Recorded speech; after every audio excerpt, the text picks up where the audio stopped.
नमस्कार श्रोते हो, दीपक रेगे कथाकथन चॅनलवर तुम्हा सगळ्यांचं मनापासून स्वागत. श्रोते हो, तुम्ही ऐकताय विजयानंद शंकरराव मरळ देशमुख यांचं आत्मकथन, एक प्रेरणादायी आत्मकथन, आठवणीतले दिवस. आणि आज या आत्मकथनाचा शेवटचा अर्थात भाग 5वा. पुण्याच्या दैनिक सकाळमध्ये एकदा एक निवेदन वाचनात आलं. सामाजिक कार्याची आवड असणाऱ्या नागरिकांनी समाज व निसर्ग सेवा संघाच्या कामासाठी विविध उपक्रम राबवण्यासाठी समक्ष येऊन भेटावं. या बातमीनुसार मी सहकारनगर इथल्या त्यांच्या पत्त्यावर पत्ता शोधत गेलो. घरी त्यावेळी सर स्वतः नव्हते, पण त्यांच्या मिसेस त्या खालच्याच घरात होत्या. त्यावेळी खालच्या घरी ते राहत होते. 2 मजली बिल्डिंगमध्ये, 2 मजली बंगल्यात खालच्या मजल्यावर हे सगळं कुटुंब राहत होतं. त्यांना आम्ही सकाळमधल्या बातमीबद्दल सांगितलं. त्यांनी सर आता येतीलच असं मला सांगितलं. सांगितल्याप्रमाणे सर थोड्या वेळात आले. त्यांची आणि ती माझी पहिलीच भेट. माझी थोडीशी माहिती त्यांना मी दिली आणि नंतर तेव्हापासनं 15 ते 20 वर्षांपासून त्यांनीसुद्धा मला विविध कार्यक्रमांना बोलवलं आणि हळूहळू त्यांचा आणि माझा इतका स्नेह जमला की अगदी घरासारखे संबंध तयार झाले. आमचे वैचारिक संबंध जुळून आले आणि मग त्यांच्या घरातल्या एका सदस्याप्रमाणे मी वावरायला लागलो. सुरुवातीला आम्ही सायकलवरनं भ्रमंती करत असे. नंतर त्यांच्या विविध उपक्रमांमध्ये मी भाग घ्यायला लागलो. समाज व निसर्ग सेवा संघ असं त्यांच्या संस्थेचं नाव होतं. पत्ता सहकारनगर शेवटच्या बसस्टॉपजवळ, सहकारनगर नंबर 2, 22 सागर सोसायटी असा होता. त्यांचा फोन नंबरसुद्धा माझा पाठ झाला होता. धनकवडी इथे गगनगिरी सोसायटीमध्ये त्यांच्या एका प्लॉटमध्ये त्यांनी 2 ते 3 मजली बांधकाम केलं होतं. तिथे त्यांचे मेहुणेसुद्धा कालांतरानं राहायला आले. अतिशय चांगले, मनमिळावू आणि उत्तमपैकी मैत्री करण्यासारखं त्यांचं व्यक्तिमत्व. माझी आणि त्यांची खूप गट्टी जमली होती. त्यांच्या प्रत्येक उपक्रमात रोपं वाटायचा कार्यक्रम असो, म्हणजे घरातलं खाजगी काम असो, मी अगदी मन लावून करायचो. म्हणजे जी मला करता येण्यासारखी असतील कामं ती मी करायचो. पुण्यातून सहकारनगरला काही आणायचं असेल तर वस्तू, किरकोळ सामान अशा स्वरूपाची कामं, त्यांच्या संस्थेचं नियोजन करणं, नंतर ती छापून येण्यासाठी पाठपुरावा करणं, अशी कामं मी करत असे. त्यांच्या बातमीनुसार, त्यांच्या विविध नियोजनानुसार विविध ठिकाणी आमचे कार्यक्रम चालत. पाणपोई साहित्य वाटप, नंतर वारकऱ्यांना पालखीमध्ये दिवे घाटाजवळ फराळाचे पदार्थ, 1 कप दूध, चहा, बिस्किटं असंही वाटप करायचो. 1-2 वर्ष त्यांच्याच कारमधनं त्यांच्या सहकाऱ्यांबरोबर मी सुद्धा गेलो होतो. असे खूप दिवस गेले. नंतर त्यांच्या कार्यालयीन कचेरीत म्हणजे पाटबंधारे विभागात स्वारगेट कॉर्नर जवळच्या कचेरीत सुद्धा मी नियमितपणे जायचो. तिथे गप्पा व्हायच्या. ऑफिस सुटल्यानंतर परस्पर संस्थेची कामं आम्ही नियमितपणे करायचो. पाणपोई साहित्य वाटपाचा जाहीर कार्यक्रम 20 वर्ष सतत चांगले पाहुणे आणून केला. नंतर विविध वृत्तपत्रात त्यांच्या संस्थेनं अनेक रक्तदान शिबिरं, आरोग्य शिबिरं, पाणपोई साहित्याचं वाटप असे विविध उपक्रम राबवले. तसंच सहजीवन वृद्धाश्रम धनकवडी इथं सुरू केला. त्यात साधारण 10 निवासिनी राहत होत्या. काही व्यक्ती मासिक खर्च देऊन राहत होत्या, तर काही गरजूंना तिथे मोफत प्रवेश दिला जात असे. ज्या सक्षम पेन्शनधारकांना निवृत्ती वेतन मिळतं अशा व्यक्तींचा आम्ही नाममात्र मासिक खर्चात सांभाळ करत होतो. त्या संस्थेत समाजातल्या विविध स्तरातले लोक, वृद्ध नागरिक राहून गेले. काहींचे नातेवाईकसुद्धा त्या वृद्ध व्यक्तींच्या मैताला आले होते. काही वृद्धांच्या मृत्यूनंतर त्यांच्या नातेवाईकांनी मयत त्यांच्या गावी न्यायला नकार दिला. मग त्यांच्यावर आम्ही पुण्यातच अंत्यसंस्कार केले. आमच्या समवेत बऱ्याच जणांनी मदत केली आणि अंत्यसंस्कार उरकून दिले. आम्ही वृद्धांची नियमितपणे काळजी घेऊन त्यांना काय हवंय, काय नकोय ते बघून 2 वेळेला जेवण, चहा, नाश्ता, पाणी देत असू. त्यांना कशालाही कमी पडू दिलं नाही. आम्ही सुमारे 10 वर्ष हे काम एकत्र केलं. शेवटी त्यांच्या निवेदनात देखील माझं नाव समाविष्ट केलं गेलं. संस्थेच्या कार्यकारी मंडळात सुद्धा 5 वर्ष मी काम केलं. त्यांचे 3ही भाऊ आणि डॉक्टर अशोक लाठी आरोग्य शिबिराला मदत करत असत. त्यामुळे डॉक्टर लाठी आणि माझा सुद्धा स्नेह जमला. त्या गृहस्थांना 2 मोठे भाऊ होते, 3 बहिणी होत्या. त्यांच्या सौभाग्यवती खाजगी सहकारी बँकेत नोकरी करत होत्या. त्या कालांतरानं सेवानिवृत्त झाल्या. त्यांची मुलगी दीपाली आणि त्यांच्या सौभाग्यवती त्यांना बाबा म्हणत असत. मग मी सुद्धा त्यांना बाबा याच नावानं संबोधायला लागलो. त्या कुटुंबाचा माझ्यावर फार लळा. आणि आता सतत येणं जाणं, गौरी गणपतीला हळदी कुंकू, गणपतीच्या दर्शनालाही ते येत असत. तेव्हा प्रेम आवर्जून वाढलं. सामाजिक कार्यात तर आम्ही अग्रेसर. वृद्ध नागरिकांचे प्रश्न सोडवले, अनेक संस्थांच्या मेळाव्यांना आम्ही गेलो आणि आमच्या समाज निसर्ग सेवा संघामार्फत आम्ही 10 निवासी असलेला सहजीवन नावाचा वृद्धाश्रम सुद्धा चालवला. विविध आरोग्य शिबिरं आयोजित केली. एकदा देणगी रूपानं मदतीचं आवाहन करणारं निवेदन सकाळमध्ये दिलं होतं. तेव्हा एका इच्छुक व्यक्तीचा फोन आला. तो पहिला फोन मीच उचलला होता. त्यांनी दिलदारपणे भांडी, वस्तू, कपडे इत्यादी उपयुक्त वस्तू आम्हाला त्यांच्या घरी जाऊन आणायला सांगितल्या. Shri Deshpande sir civil engineer म्हणजे अभियंता होते. ते अत्यंत धाडसी होते. रोज सकाळी सहकारनगर परिसरातले नागरिक फिरायला जात असत. त्यांच्याबरोबर ते सुद्धा सकाळी फिरायला जात. त्यांनी सहकारनगर इथल्या टेकडीवर, पर्वतीच्या टेकडीवर अनेक रोपं लावली, जतनही केली. त्यामुळे त्यांना सर्वप्रथम मी देशस्थ ऋग्वेदी ब्राह्मण संस्थेमार्फत एका पुरस्कारासाठी अर्ज करायला सुचवलं. त्याप्रमाणे अर्ज केल्यानंतर तो पुरस्कार त्यांना मिळाला. तो त्यांचा पहिला पुरस्कार. नंतर अनेक पुरस्कारांनी ते सन्मानित झाले. पर्वतीभूषण पुरस्कार आणि भारतातल्या अनेक संस्थांचे विविध पुरस्कार त्यांना मिळाले. अशी 10 वर्ष एकत्र काढल्यानंतर श्री देशपांडे सरांचा आणि माझा इतका घरोबा झाला की ते सतत आमच्या घरी माझ्या आईला भेटायला येत असत. या घट्ट मैत्रीचं रूपांतर शेवटी अतिशय जवळच्या संबंधात झालं. माझ्या सगळ्या मुलांच्या विवाहासाठी सुद्धा ते आवर्जून उपस्थित होते. एकदा माझा अपघात झाला होता आणि नेमके ते त्या दिवशी बाहेरगावी होते. मी बिकट प्रसंगात सापडलेलो असताना मला खूप मदत करावी अशी त्यांची तळमळ होती, पण ते दूर असल्यामुळे त्यांचा नाईलाज होता. अखेर त्यांनी इतर सर्व सहकाऱ्यांना माझ्याबद्दल सांगितलं, प्रचंड प्रयत्न केले. पुण्यात आल्यानंतर मला सर्वतोपरी मदत केली. त्यांच्या मोठ्या वहिनींच्या स्मृतिप्रित्यर्थ भजन स्पर्धा आयोजित केली होती. त्यासुद्धा उत्तम प्रकारे पार पडल्या. राज्यभरातनं अनेक भजनी मंडळी त्या ठिकाणी आली होती आणि माझी या जीवेची आवडी या भजनाला त्यांनी प्रथम क्रमांक दिला होता. मी त्यांची मुलगी चिरंजीव दीपाली हिच्या विवाहासाठी बाणेर हायवेवर गेलो होतो. त्यांनी एका हॉटेलमध्ये बुकिंग केलं होतं. मध्यंतरी अचानक फोन आला. कोणीतरी भगिनी बोलत होत्या. समाज व निसर्ग सेवा संघाचे अध्यक्ष आणि माझे परममित्र नरसिंह विष्णुपंत देशपांडे यांचं निधन झालंय. हे ऐकून फार वाईट वाटलं. तसाच निघालो. घरी गेल्यावर सर्व साहित्य ठेवलं. लगेच अंत्यसंस्काराच्या इथे गेलो. तिथे गेल्यावर सर असा आवाज दिला, पण सर कधीही उठणार नाहीत हे बघून खूप वाईट वाटलं होतं. मी सहकारनगर इथल्या आरामगादी कारखान्यात कामाला होतो. शेजारी बाबर सिमेंट एजन्सी नावाचं एक छोटंसं दुकान होतं. दुकान सुरुवातीला वरच्या मजल्यावर होतं. नंतर ते खाली ग्राउंडवर शिफ्ट झालं. ती 2 मजली इमारत त्यांचे नात्यानं मामे सासरे लागणारे पुण्याचे माजी उपमहापौर श्री नामदेवराव सूर्यवंशी यांच्या मालकीची होती. बाबर सिमेंट एजन्सीचे मालक श्री किशोर बाबर हे सोलापूर जिल्ह्यातल्या पंढरपूर इथल्या तपकिरी शेटफळ गावचे रहिवासी. पंढरपूर, पुणे इथले शिकल्यानंतर ते पुण्यात स्थायिक झाले. BCom MSW पर्यंत त्यांचं शिक्षण झालेलं होतं. कर्वेनगर इथल्या सामाजिक कॉलेजमध्ये त्यांनी MSW पूर्ण केलं. BCom सुद्धा तिथेच झाले. ते काही काळ मुंबईला होते नोकरीला. नंतर त्यांनी व्यवसाय सुरू केला. सुरुवातीला फक्त ₹1,25,000 कर्ज काढून हा व्यवसाय सुरू केला होता. अतिशय प्रभावी, जिद्दी असलेलं हे व्यक्तिमत्व माझ्या संपर्कात आलं. मी दुकानात कामाला होतो. मला आमच्या गादी कारखान्यात वारंवार फोन करावा लागत असे. तिथे दुकानात लँडलाईन फोन नव्हता आणि त्या काळात मोबाईलसुद्धा नव्हते. बाबर यांच्याकडे त्या काळात सार्वजनिक टेलिफोन होता. फक्त 50 पैशाच्या नाण्यावर त्या ठिकाणून फोन करायची सुविधा होती. मी त्या फोनचा वापर करून आमच्या कारखान्यावर रोज संपर्क करत असे. हळूहळू फोन करता करता बाबर सरांची आणि माझी मैत्री झाली. ते त्या काळात लायन्स क्लबचे सभासद होते, म्हणून सर्वजण त्यांना समाजात लायन या नावानं संबोधत असत. नंतर त्यांचा विविध संस्थांशी संबंध आला. शिवाजी मराठा सोसायटी, अखिल भारतीय मराठा शिक्षण परिषद आणि आर्ट ऑफ लिव्हिंग या संस्थांमध्ये त्यांनी काम केलं. आर्ट ऑफ लिव्हिंगच्या आचार्य पदापर्यंत ते पोहोचले. प्राणायाम, अनेक स्वरूपाचे योग त्यांनी आत्मसात केले. पुढे त्यांनी योग आणि आध्यात्मिक विचार अनेक विद्यार्थ्यांना शिकवले. विविध शिबिरं आयोजित केली. अशा या उमद्या व्यक्तिमत्वाची हळूहळू घनिष्ठ मैत्री होत गेली. दुकानातल्या काही सहकाऱ्यांच्या मदतीनं मी 1986 साली प्रियदर्शिनी फाउंडेशन या संस्थेची स्थापना केली. पुढे सर्वानुमते किशोर बाबर यांना मी माझ्या प्रियदर्शिनी फाउंडेशन या संस्थेच्या अध्यक्षपदाची धुरा दिली.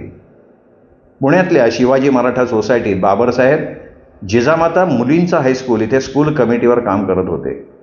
त्यामुळे जिजामाता मुलींच्या शाळेमध्ये संपर्क आला.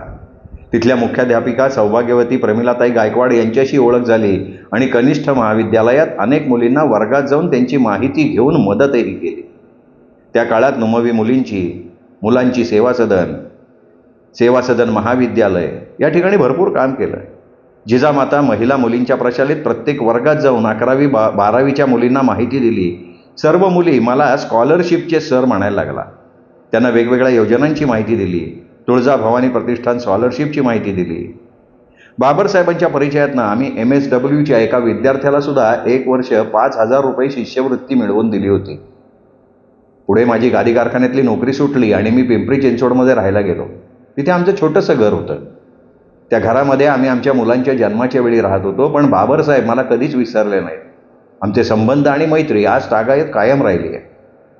नंतर विविध संस्थांसाठी काम करत असताना त्यांचा एक प्रकाश कांबळे नावाचा मित्र, त्यांनी जनविकास प्रतिष्ठान नावाची संस्था चालू केली. नंतर माणूस परिवार या संस्थेत सुद्धा काम केलं. त्यांच्या परिचयातनं अनेक लोकांच्या ओळखी झाल्या.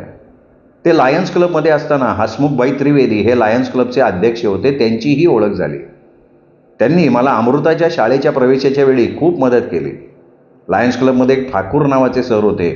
त्या लायन ठाकूरांनी मला मुलीच्या शाळा प्रवेशासाठी 5,000 रुपयातले 1,000 रुपये दिलेले होते. आता घरात कुमारी श्रद्धा आईच्या विवाहाबद्दल बोलणी सुरू झाली. विविध स्थळांची माहिती आम्ही दोघे घ्यायला लागलो. मध्यस्थ व्यक्तींकडनं वेळोवेळी स्थळं येत असत, त्यांचीही माहिती घ्यायला लागलो. तेव्हा माझी आईसुद्धा हयात होती. तिच्या ओळखीनं काही स्थळं बघितली आणि घोरपडी पेठेत राष्ट्रभूषण चौकाजवळ एक खोपडे देशमुख यांचं स्थळ मोठ्या मुलीसाठी म्हणजे कुमारी श्रद्धासाठी आलं. पत्रिका वगैरे जमवून विवाहासाठी ते नक्की केलं. वधूवर एकमेकांना पसंतीचा प्रश्न केव्हाच संपला होता. फक्त तिच्या एक नणंदीला तिला एकदा ड्रेसवर मुलगी दाखवायची आणि मग विवाह नक्की करायचा असं ठरलं.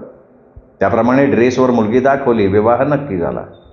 माझी पत्नी त्या काळात अंगणवाडी शिक्षिकेचं काम करत असे. त्यामुळे या शुभकार्यासाठी अनेक लोक धावून आले. खिशात तर पैसे नव्हते. रोज उदबत्ती विकून जे पैसे मिळत तेवढेच पैसे खर्चही होत असत. त्यामुळे बँक बॅलन्स काहीच नव्हता. पत्नी सौ शोभा हिला अंगणवाडी शिक्षिकेचं काम मिळालं होतं. तिने तिच्या परिचयातनं अंगणवाडी पतसंस्थेतनं थोडी मदत मिळवली. बाबर जय भवानी सहकारी बँकेच्या संचालक मंडळात होते. त्यांना रात्री 10:15 वाजता फोन केला आणि मोठ्या मुलीचा विवाह ठरल्याची बातमी दिली. त्यांनी सुद्धा जणू काही घरचंच काम असल्याप्रमाणे दुसऱ्या दिवशी बँकेत जायला सांगितलं. बँकेत गेलो, कर्जाचा अर्ज घेतला. मग सरकारी नोकर असणारे जामीनदार कोण हा प्रश्न उभा राहिला. मग नात्यातलेच एक ग्रस्त होते. ते नात्यानं माझ्या भावाचे साडू होते, श्री मालपुटे. ते महानगरपालिकेत आरोग्य खात्यात कर्मचारी होते. त्यामुळे सरकारी नोकर म्हणून त्यांची जामीनदार म्हणून सही घेतली आणि दुसरे जामीनदार असे नव्हते. कागदपत्र पूर्ण केली, बँकेत दाखल केली. माझा उत्पन्नाचा दाखला नव्हता. मग माझा मुलगा कैलास याच्या नावावर बँकेला कर्ज मागितलं. 2-3 दिवसांनी योगायोगानं संचालकांची मीटिंग होणार होती. बैठकीत ₹75,000चं कर्ज बँकेने बाबर सरांनी मंजूर केलं. आमचा पैशाचा प्रश्न सुटला. अंगणवाडीत शिक्षिका असल्यामुळे महिला बचत गटात माझी पत्नी शोभा सहभागी होत होती आणि बचत गटांच्या माध्यमातून काही रक्कम तिने तिच्या नावावर काढून दिली. पुण्यात शिवशंकर सभागृहात कुमारी श्रद्धाचा विवाह यथासांग पार पडला. हे कार्य चालू असताना पुढे हळूहळू दुसरी मुलगी अमृता हिचा विवाहही पुण्यात पार पडला. त्यानंतर मुलगा कैलास याच्या विवाहासाठी आम्ही प्रयत्न करत होतो. पहिली 2 ते 3 स्थळं बघितली, पण त्यांचा काही होकार आला नाही. वेगवेगळ्या ठिकाणी नावनोंदणी करावी लागली. कोथरूडच्या नावनोंदणी केलेल्या एका संस्थेतनं स्थळ चालून आलं आणि ते शिर्केंचं स्थळ होतं. मुलीचं नाव अमिता. डेक्कन जिमखान्यावरच्या कॉर्नरला वृत्तपत्राचं केंद्र आणि एक छोटंसं जनरल स्टोअर होतं. पूर्वी अगरबत्ती विकत असताना गेली 30 वर्ष रोज मी त्या दुकानावरनं जात असे. पण हेच आपल्याला व्याही मिळतील असं स्वप्नात सुद्धा वाटलं नव्हतं. पण त्यांची मुलगी अमिताची पत्रिका मिळाली. ती आमच्या गुरुजींकडे मुलाच्या पत्रिकेशी मॅच झाली आणि विवाहाची बोलणी होऊन विवाह संपन्नही झाला. काळेवाड्यात आमच्या शेजारी श्री चंद्रकांत कामठे यांचं कुटुंब राहत होतं. त्यांच्या आईला वाड्यात सगळे भैयाची आई म्हणत असत, कारण त्यांच्याकडे पूर्वी भैया नावाचा कुत्रा पाळला होता. म्हणून त्यांना भैयाची आई संबोधत असत. श्री चंद्रकांत कामठे हे ॲम्युनिशन फॅक्टरीमध्ये काम करत होते. त्यांचा विवाह नाशिक इथे झाला. लीलावती नावाच्या तरुणीशी त्यांचा विवाह झाला होता. पुढे त्यांना 2 मुलं झाली. एकाचं नाव अनिल. श्री चंद्रकांत कामटे यांच्या आकस्मिक निधनानं अनिल काही दिवस फॅक्टरीत काम करत होता आणि धाकटा राहुल दैनिक सकाळ या वृत्तपत्रात कम्प्युटर डिझायनिंगचं काम करत असे. तो बढती मिळत मिळत मोठ्या पदापर्यंत पोहोचला होता. हे कुटुंब आमच्या शेजारी 30 वर्ष राहत होतं. त्यानंतर त्यांनी सिंहगड रोडच्या इथे फ्लॅट घेतला आणि ते तिकडे राहायला गेले. मग वाड्यातनं गेल्यावर आमचे संबंध बरेच कमी झाले. त्यांच्या शेजारी आमचे श्री रावजी यशवंत वैद्य हे वडिलांचे सख्खे मामा, म्हणजे त्यांनी पुण्यात आजोबांना बोलवलं होतं. त्यांचा मुलगा चंद्रकांत वैद्य, मी त्यांना मामाच म्हणायचो. त्यांनी त्या काळात DTEDमध्ये स्पेशल हिंदी विषय घेऊन अभ्यास केला होता. ते कॅन्टोन्मेंटच्या शाळेत मुख्याध्यापक होते. नंतर गुरुवार पेठेतल्या श्री लोणकरांच्या मुलीशी त्यांचा विवाह झाला. आम्ही सगळी भावंडं त्यांना लाडानं मामी म्हणत असो. आमचं वाड्यातलं घर अतिशय प्रेमाचं, आनंदी असं होतं. रावजी वैद्य हे अतिशय प्रेमळ होते. मी घरातला मोठा मुलगा असल्यामुळे माझ्यावर त्यांचा फार लळा. धनंजयवर पण होता. पण रावजी वैद्यांच्या पत्नी सौ शांताबाई वैद्य, आम्ही त्यांना मामाची आई म्हणत असो, त्या आमची खूप काळजी घेत असत. आमच्या आईला, वडिलांना आणि आम्हा सगळ्यांना त्यांनी भरपूर मदत केली. अशा कुटुंबाचा मला फार आदर वाटतो. पुढे माझे मामा श्री चंद्रकांत वैद्य यांना 5 मुलं झाली.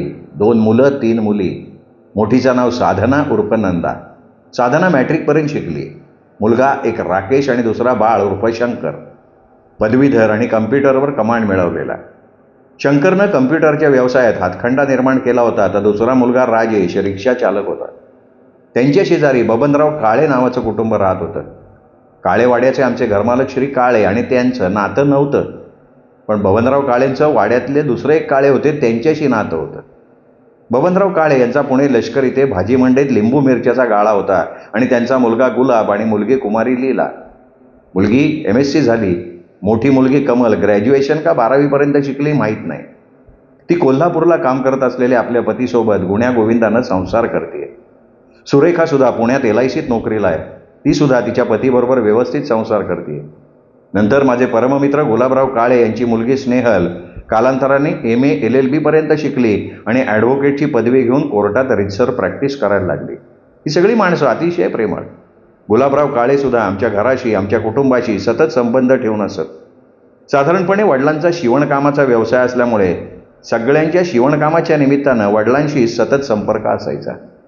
नंतर त्यांच्या शेजारी नथोबा पवार यांचं हेअर कटिंग सलून होतं. कसबा गणपतीच्या थोडं पुढे गेलो की तपकीर गल्लीकडे जाणारा जो रस्ता आहे, त्या रस्त्याच्या कोपऱ्यावर एक हेअर कटिंग सलून होतं. तिथे ते आणि त्यांचा मुलगा चंद्रकांत पवार, म्हणजे ज्यांना आम्ही चंद्रकांत तात्या म्हणत असू, ते दोघं अतिशय प्रेमळही होते. आमच्या आजोबांपासूनच्या पुढच्या 3ही पिढ्या त्यांच्याकडे कटिंग करायला जात असो. वाड्यातले बहुतेक लोक त्यांच्याकडेच दाढी कटिंगला जात असत. त्यामुळे सगळ्यांशी त्यांचे घरोब्याचे संबंध. त्यांच्या घरात देवीचं ठाणं सुद्धा होतं. दर नवरात्रीला सगळ्यांना बोलवून देवीची आरती आणि उपासनेसाठी ते बोलवत असत. त्यांच्यापुढे श्री जनार्दन दोरगे यांचं कुटुंब होतं. श्री दोरगे यांना 2 मुली आणि 2 मुलं होती. पहिला मुलगा काळूराम, अशोक तिसरा. अतिशय प्रेमळ माणसं. आम्ही त्यांना घरच्याप्रमाणे मानत होतो आणि ते दोरगे यांच्याशी अतिशय जवळचे संबंध होते. पुढे त्यांच्या शेजारी दोरगेंचे नातेवाईक आणि बबनराव काळे यांचे नातेवाईक श्री अनंतराव काळे राहत होते. त्यांच्याकडे दत्ताची समाधी होती. दर गुरुवारी रघुपती राघव राजाराम पतित पावन सीताराम अशा जयघोषात आम्ही तिथे भजन करत असू. दत्ताच्या आरत्या त्यांच्या मुखोद्गत होत्या. आम्ही सगळे तिथे रमत असू. भक्तिभावानं तिथे दर गुरुवारी जात असू. त्यांचा दत्तजन्म, गुरुपौर्णिमा उत्सव अतिशय जोरात चाले. त्यांचा मोठा मुलगा भोसरी इथे ॲटलास कापको या कंपनीत नोकरी करत होता. दुसरा मुलगा सेंच्युरी एंका या कंपनीत होता आणि छोटा शामराव काळे हा रिक्षाचालक आणि मंडईत त्यांच्या गाळ्यावर लिंबू मिरची विकत होता. या दोघा तिघा भावंडांनी मिळून एक इलेक्ट्रिक गाडी घेतली. लोकांच्या लग्नामध्ये ती गाडी ते भाड्यानं देत असत. असा हा जिव्हाळा लावणारा काळ्यांचा परिवार. कालांतराने अनंतराव काळे यांची मुलं सूर्यकांत, श्याम आणि अजून एक जण या 3ही भावांचं, त्यांच्या बहिणींचं लग्नही झालं. त्यांच्या शेजारी बंडू जाधव उर्फ बंडोपंत जाधव, विलास जाधव अशी 2 भावंडं राहत होती. नंतर विलास जाधव यांनी शनिवारपेठ इथे पिठाची गिरणी चालवायला घेतली. बंडू जाधवांचा मंडईत गाळा होता. त्या गाळ्यावर ते कलिंगड विकत असत. त्यांचे शेजारी श्री तावरे, तावरेंचे आजोबा सुरेश तावरे आणि त्यांचे वडील त्यावेळी खारे दाणे, फुटाणे विकत असत आणि त्यांची आई घरात गृहिणी म्हणून काम करत असे. त्यांना सुरेश नावाचा मुलगा होता. काही काळानं तो प्रथमतः हेअर कटिंग सलूनमध्ये काम करत होता, नंतर त्यांनी घरातच काम सुरू केलं. काही काळानं त्याला एका शाळेत शिपाई म्हणून नोकरी लागली. त्यांची आईसुद्धा शिपाई म्हणून कामाला लागली होती. त्यांचे शेजारी श्री मधुकरराव सस्ते हे अतिशय प्रेमळ, कोणाशी न भांडणारा उत्तम माणूस. त्यांच्या सौभाग्यवती सस्ते हे अत्यंत धार्मिक कुटुंब. त्यांचा फुलांचा व्यवसाय. जंगली महाराज मंदिरासमोर फुलाचं दुकान त्यांनी 30 ते 32 वर्ष चालवलं. त्यांची मुलंही चांगली निघाली. त्यांचा मुलगा चंद्रशेखर सस्ते हा प्रेमळ, कधी कोणाशी न भांडणारा गुणी मुलगा. चंद्रशेखर सस्ते हा शिवाजी रोड मिलिटरी स्कूलमध्ये शिकला, पुढे पदवीधर झाला आणि पुणे टेलिफोनमध्ये लागला.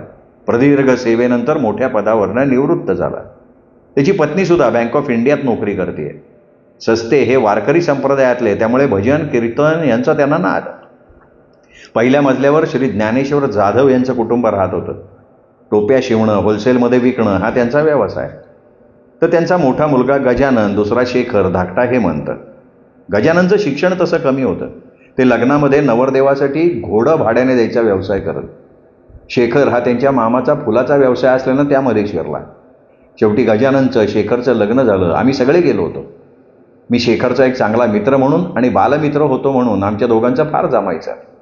मी धार्मिक आहे, त्यामुळे विविध प्रवचनं, कीर्तनं, शाहिरांचे कार्यक्रम, संगीताचे कार्यक्रम अशा कुठल्याही कार्यक्रमाला जाताना शेखर नेहमी माझ्याबरोबर असायचा. माझा अतिशय जिवलग मित्र. त्याचे वडील गादी कारखान्यात होते. भानुविलास टॉकीजजवळ गादी कारखान्यात ते नोकरी करायला लागले. त्यांच्या ओळखीनं मलाही त्यांनी नोकरीला लावलं. श्री ज्ञानेश्वर जाधव माझ्या वडिलांचे परममित्र. पिढ्यानपिढ्या वाड्यातले मित्रसंबंध असताना त्यांच्या मुलांची आणि माझी घट्ट मैत्री झाली. त्यामुळे सुमारे 20 वर्षापूर्वी झालेल्या शेखरच्या आकस्मिक निधनानं मला बराच मोठा धक्का बसला. त्यांच्या शेजारी एक जंगम नावाचं कुटुंब राहत होतं. घरी ते फक्त दोघंच, पती पत्नी. त्यांचं कुठेतरी हॉटेल होतं. तसे ते श्रीमंत होते, बँकेत पैसेसुद्धा होते.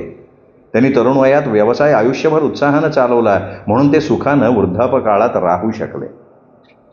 एक नवीनच कुटुंब 3ऱ्या मजल्यावर आणि त्यांच्या शेजारी श्री गुजराती राहत होते. ते सुद्धा 30-35 वर्ष राहिले. मग त्यांनी मागच्या बिल्डिंगमध्ये फ्लॅट घेतला. शेखर जाधव कुटुंबाला फ्लॅट मिळाला. त्यावेळेला आमच्या वाड्यात एक ठेकेदार आला होता, श्री दीपक पुंडे नावाचा.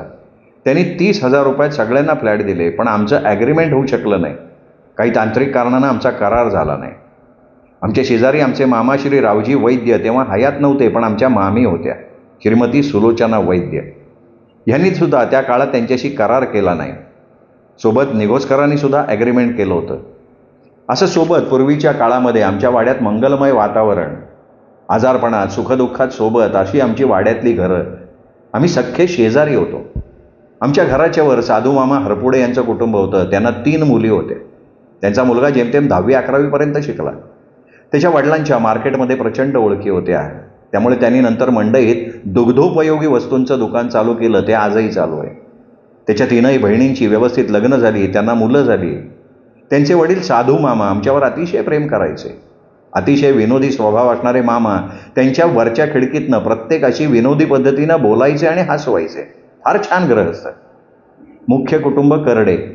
शेजारी विनायक गोविंद करडे, लक्ष्मण नारायणबुवा पानसरे हे आणि ते नातेवाईक. करडे यांना 5 मुली, 1 मुलगा मुकुंदा. आम्ही त्याला सगळेच मुकुंदा म्हणायचो. तो आमचा बालमित्र. त्यांच्या मुलींपैकी मंदा नावाची मुलगी आणि माझा जन्म एकाच दिवशी झाला होता, त्यामुळे एकाच पाळण्यात एकाच ठिकाणी आम्ही दोघेही लहानाचे मोठे झालो. त्यांच्या सगळ्या मुली चांगल्या निघाल्या, आपापल्या घरी सुखानं राहायला लागल्या. मुकुंदा M.Com करून महाराष्ट्र विद्युत मंडळात नोकरीला लागला. नंतर तो मोठ्या पदावर होता, आता निवृत्त झाला. श्री करडे हे पुणे वेधशाळेत सर्व्हिस करून निवृत्त झाले. करडे अतिशय प्रेमळ स्वभावाचे. आम्ही त्यांना दादा म्हणत होतो. सगळी मुलं मुली त्यांना दादा म्हणत असत. असं करडे कुटुंब आम्हाला अतिशय प्रेम आणि जिव्हाळा देत होतं.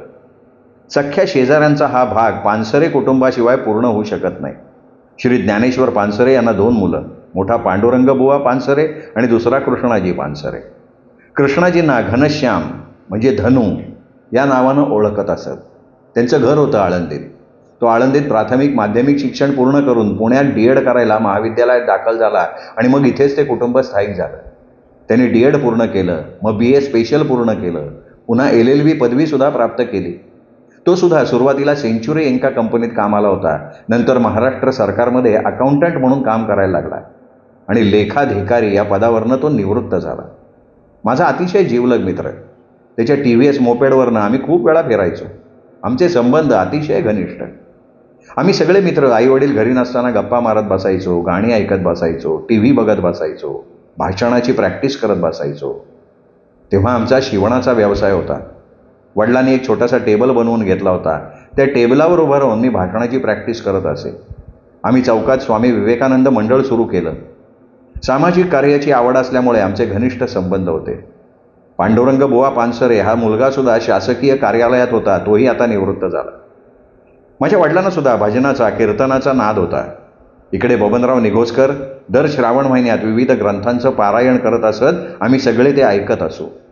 पारायणाची समाप्ती झाल्यावर आम्हा सगळ्यांना प्रसाद भोजनासह मिळत असे. ते ॲम्युनिशन फॅक्टरीत होते नोकरीला. माझ्या वडिलांचे एक मित्र आम्ही शिवणकाम करत असताना यायचे. ते आमचे गिऱ्हाईक श्री तांबोळी सर फॅक्टरीजवळच कामाला होते. आमच्यासमोर बबनराव निघोजकर राहत होते. त्यांना 3 मुलं, सुरेश, रमेश आणि दीपक. दीपक आमच्याबरोबर होता शाळेत. सुरेश हा सातारा भागात वाई इथे स्थायिक झाला होता. तर रमेशनं पुण्याजवळ चांदणी चौकाजवळ पुढे पिरंगुट इथं किराणा मालाचं दुकान टाकून बस्तान बसवलं. बबनरावांना निवृत्ती वेतन भारत सरकारकडून ॲम्युनिशन फॅक्टरीमुळे मिळत होतं. दोघेही चांगल्या पद्धतीनं वृद्धापकाळ घालवत होते, कधी कोणाशी भांडण न करता. वाड्यात जास्त भांडण होतच नसत. त्यांच्या शेजारी सौभाग्यवती लक्ष्मीबाई तावरे राहिला होत्या. अतिशय प्रेमळ. त्यांचं आमच्या आईशी जवळचं नातं निर्माण झालं होतं. त्यांची मुलगी दीपा बाळासाहेब हांडे ही माझी मानलेली मावशी. तिच्याशी आमच्या कुटुंबाचे अत्यंत घरोब्याचे संबंध. या कुटुंबाचं आमच्या आईवडिलांवर अतिशय प्रेम. त्यांचं आमच्याशी खूप जवळचं नातं निर्माण झालं होतं. श्रोते हो, आता आपण आलोय आठवणीतले दिवस या विजयानंद शंकरराव मरळ देशमुखांच्या या आत्मकथनाच्या समारोपाकडे. हा समारोप करताना ते लिहितात की रोजच्या व्यापातनं वेळ काढून हे काम मी पूर्ण केलं आहे. त्यामुळे अनेक संस्थांच्या वतीनं माझी वेगवेगळ्या पुरस्कारांसाठी शिफारस झाली आहे. हे आत्मकथन लिहित असताना मी मदत केलेल्या विद्यार्थ्यांनी पुढाकार घेऊन हे आत्मकथन प्रकाशित करण्याचा संकल्प केला आहे. हे काम करत असताना मला प्रत्यक्ष किंवा अप्रत्यक्ष मदत करणाऱ्या व्यक्ती आणि संस्थांना मी कधीही विसरणार नाही. त्यांनी केलेल्या सहकार्यामुळे हे सामर्थ्य माझ्यात निर्माण झालं आहे. मी त्या सगळ्यांचा अत्यंत आभारी आहे. माझं हे आत्मकथन इतर कार्यकर्त्यांना प्रेरणा देत राहील असं मला वाटतंय, तशी माझी खात्रीसुद्धा आहे. पुढच्या काळात हे काम अव्याहतपणे मोठ्या प्रमाणात करण्याचा मी प्रयत्न करीन. हे काम अधिक जिद्दीनं न थकता करत राहीन. तसंच अनेक विद्यार्थ्यांना, गरजू व्यक्तींना, संस्थांना मदत मिळवून देत राहीन.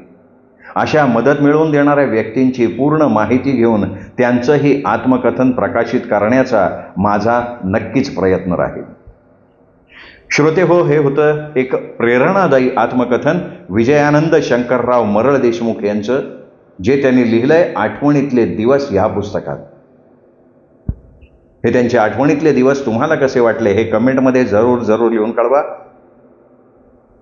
हे आत्मकथन प्रेरणादायी आहे, त्यामुळे आपल्या मित्रपरिवारात, नातेवाईकात शेअर करा.